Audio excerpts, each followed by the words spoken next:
government's design team that followed the Premier's apology for systemic racism against black and Indigenous people in the province.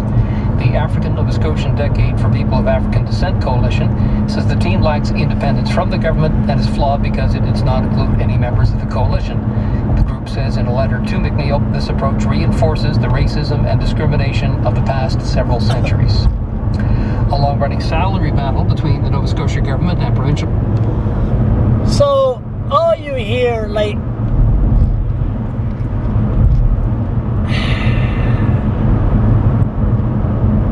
It's like that Price guy, the councillor from the city of Fredericton, said that when Black Lives Matter made a presentation, and you know he wanted to say, well, does this include other race, but black?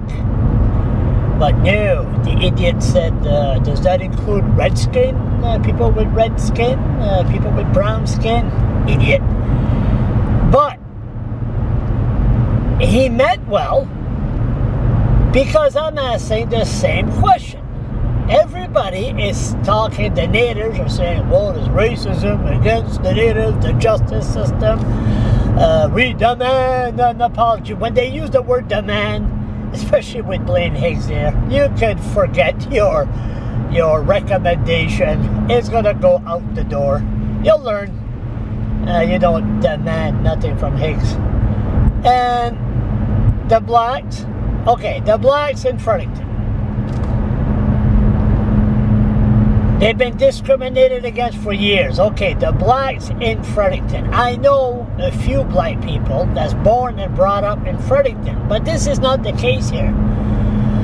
You had people showing up here from other countries, good people, but they didn't really go through racism in Fredericton.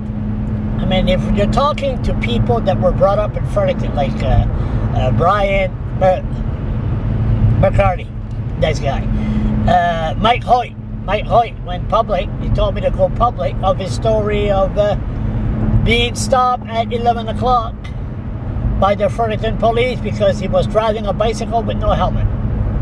And once they found out who he was, a security and the legislator, oh, it's you.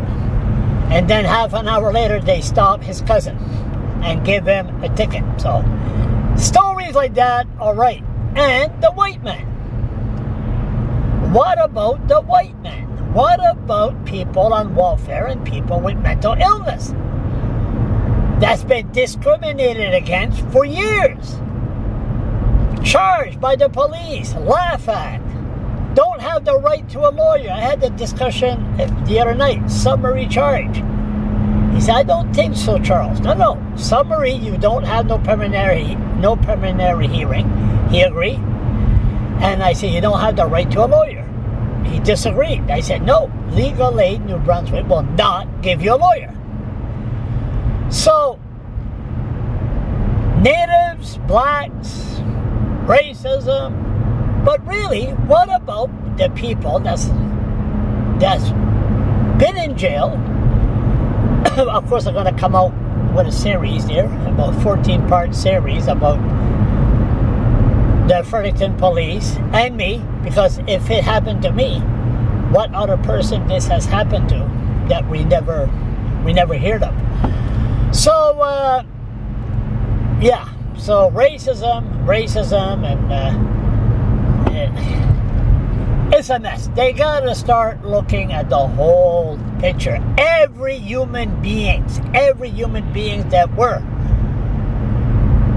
dealt with in a false manner by the justice system and by the Fredericton police. The list goes on and on and on. Stay tuned.